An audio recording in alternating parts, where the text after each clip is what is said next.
butir-butir pencerahan. Assalamualaikum warahmatullahi wabarakatuh. Mau jadi apa kita 5 tahun ke depan? Itu ditentukan oleh 2 hal, yaitu buku apa yang kita baca dan dengan siapa kita bergaul.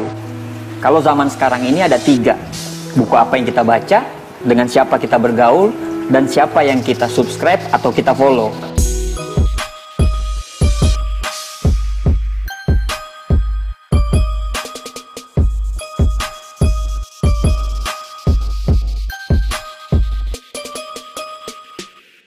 Banyak sekali pakar motivasi mengatakan, kasih tahu saya siapa lingkaran teman-temanmu, maka saya akan bisa memprediksi mau jadi apa kamu 5 tahun ke depan karena melihat teman-temanmu itu. Kalau kita bergaul dengan tukang parfum, kita akan jadi ikut wangi. Kalau kita bergaul dengan pandai besi, walaupun kita tidak kecipratan apinya, tetapi tetap kita akan kena baunya. Jadi memang kalau kita mau sukses, kalau kita mau bahagia, penting bagi kita untuk memilih dan memilah-milah teman.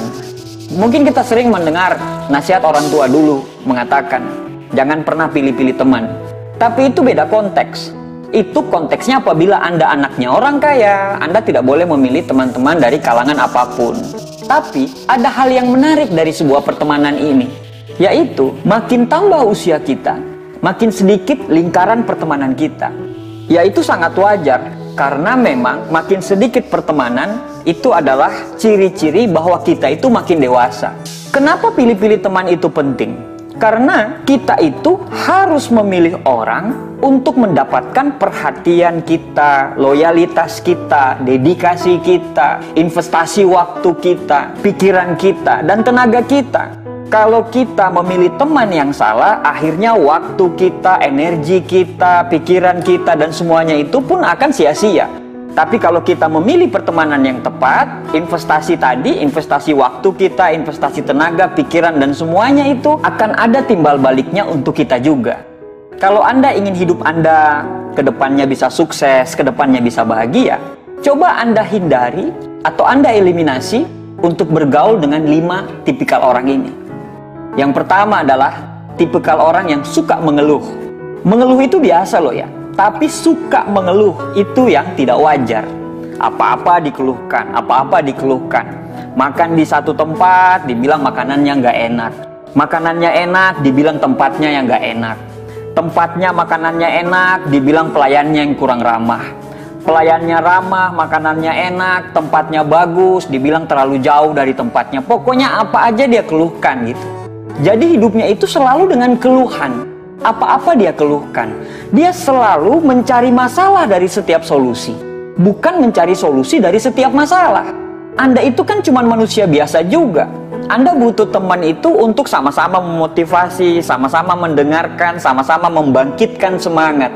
Nah, tapi kalau Anda ketemu dengan orang-orang yang tukang mengeluh ini, ketemu Anda mengeluh, sedangkan semangat Anda juga naik turun, kadang naik, kadang down, kadang naik, kadang down, itu cuma akan menguras energi Anda saja. Itu hanya akan membuang waktu Anda saja.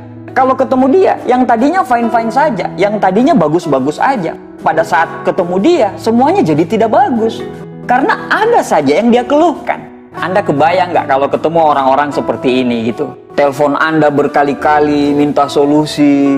Aduh, ini pacar saya ini selingkuh, gimana solusinya? Kita udah kasih solusi berkali-kali, terus apa kata dia? Saya cinta banget sama dia, bagaimana nih? Telepon lagi gitu, aduh pacar saya selingkuh, gimana solusinya, segala macam.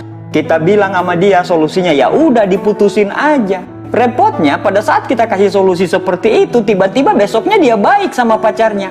Akhirnya dia ceritalah sama pacarnya, itu loh teman kita kemarin itu loh kasih solusi kalau kita putus. Akhirnya pacarnya dia dengan Anda itu jadi ribut. Kan berabe kalau seperti itu kan.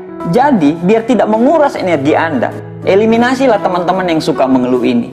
Tidak menjadikan dia teman bukan berarti kita membenci dia kan.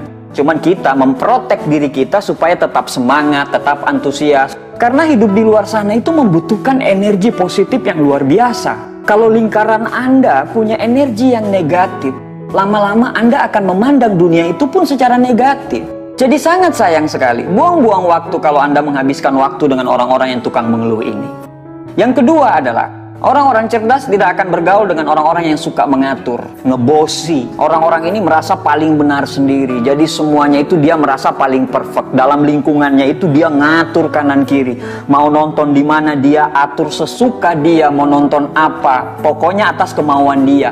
Mau makan di mana diatur, pokoknya tanpa persetujuan yang lain. Makan di mana, yang penting apa yang dia senangi, pokoknya harus makan di situ. Orang lain tidak punya hak untuk bicara, pokoknya dia yang ngatur. Kita pakai baju salah sedikit dikritik. Pokoknya udah suka ngatur, ngebosi, tukang kritik. Apa yang kita lakukan semuanya salah. Pokoknya dia yang paling benar. Janjian nonton tapi dia menentukan untuk nonton film apa. Akhirnya kita menonton film yang dia sukai. 2 jam kita ya bete aja gitu nonton film yang kita tidak sukai. Ya habis energi dengan orang-orang seperti ini. Kita ini berteman, bukan kita diwajibkan untuk menuruti satu perintah itu. Nah, teman-teman seperti ini tanpa sadar banyak loh di lingkungan kita. Ya, kita harus menjauh dari dia. Kita harus mengeliminasi dia sebagai teman kita. Kenapa? Buang-buang waktu kita melakukan sesuatu yang dia sukai, sedangkan kita tidak sukai. Padahal pertemanan itu sama-sama kita melakukan apa yang kita sukai. Jadi kalau Anda pengen hidupnya tenang, bahagia, tidak ngedumel dalam hati, tidak dongkol dalam hati, maka Anda harus mengeliminasi orang-orang yang suka ngatur, ngebosi sama kritik ini. Yang ketiga, orang-orang cerdas akan menghindari untuk bergaul dengan teman-teman yang nggak tahu diri. Yang nggak tahu diri ini seperti apa? Pinjem uang, lupa. Pinjem motor, nggak diisi bensinnya. Kerja kelompok, dia malah pacaran. Pinjam barang, jaket, baju, sepatu, jadi hak milik. Pokoknya kalau ketemu dia, ada aja yang bikin jengkel. Karena orangnya nggak tahu diri. Kalau dikasih tahu, dia malah pura-pura lupa ingatan. Jadi, Anda harus mengeliminasi teman-teman yang nggak tahu diri ini. Yang keempat, Anda harus menghindari untuk berteman dengan orang-orang yang tidak tepat waktu. Orang yang menghargai waktu. Setidaknya dia menghargai 3 hal. Yang pertama, dia menghargai waktu yang diberikan oleh Allah. Yang kedua, dia menghargai waktunya orang lain. Yang ketiga, dia menghargai dirinya sendiri. Nah, kalau orang tidak tepat waktu ini, artinya dia tidak menghargai 3 hal ini. Orang yang tidak tepat waktu ini ada beberapa kemungkinan. Tapi kemungkinan terbesar adalah janji dengan Anda itu tidak prioritas. Jadi, Anda harus mengeliminasi dari lingkaran pertemanan Anda, ini orang-orang yang tidak tepat waktu ini. Janjian saja dia tidak bisa tepat. Bagaimana dia bisa mengerjakan hal-hal yang lebih besar lagi? Orang-orang yang menghargai waktu adalah ciri-ciri orang yang dapat dipercaya untuk mengemban suatu amanah. Berteman dengan orang yang tidak tepat waktu, tidak tepat janji, itu hanya bisa menguras energi kita, bisa menguras tenaga kita, dan bisa menguras kebahagiaan kita. Yang kelima, kalau Anda pengen hidup Anda bahagia, Anda hindari berteman dengan orang-orang yang suka gosip dan banyak drama. Anda berteman dengan orang-orang yang banyak gosip dan suka drama ini, sama aja Anda downgrade. Karena Eleanor Roosevelt pernah berkata, great mind talking about idea, average mind talking about event, dan small mind talking about people. Berarti kan Anda tahu, dari 3 kategori ini dia berada di kategori mana? Yang pasti dia berada di kategori small mind. Ketemu dengan orang-orang seperti ini, yang kita lakukan hanyalah gosip, mengkritik, ceritakan orang lain, downgrade kita. Udah suka gosip, banyak drama. Apa yang dia tampilin di media sosial dia tidak sesuai dengan kehidupan nyata dia. Semuanya dijadiin drama. Pengen jadi pusat perhatian, pengen jadi center of attention, supaya dia selalu diperhatikan. Kita juga butuh diperhatiin dong. Kita berteman kan saling memberi, saling menerima. Kalau kita cuman selalu mendengarkan orang lain tanpa kita juga didengarkan, ya capek dan buang-buang energi saja. Jadi, apabila Anda mempunyai teman yang suka gosip dan banyak drama itu, sebaiknya kalau Anda ingin kehidupan Anda bagus, kehidupan Anda sukses, Anda eliminasi untuk berteman dengan orang-orang seperti ini. Teman yang baik adalah teman yang pada saat kita menceritakan hal-hal yang paling memalukan dalam hidup kita, dia mendengarkan kita dan tersenyum. Teman yang baik pada saat kita menceritakan kenapa kita bisa insecure, dia selalu mendengarkan kita dan berkata sabar.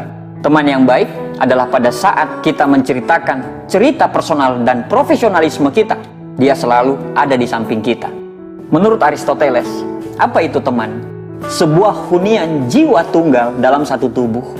Jadi, kalau Anda pengen hidup Anda bahagia ke depannya, kalau Anda pengen sukses ke depannya, Kalau Anda ingin hidup Anda selalu lebih kuat, maka mulai sekarang, mulailah memilih dan memilah mana yang harus dijadiin teman dan mana yang harus dieliminasi. Terima kasih. Assalamualaikum warahmatullahi wabarakatuh.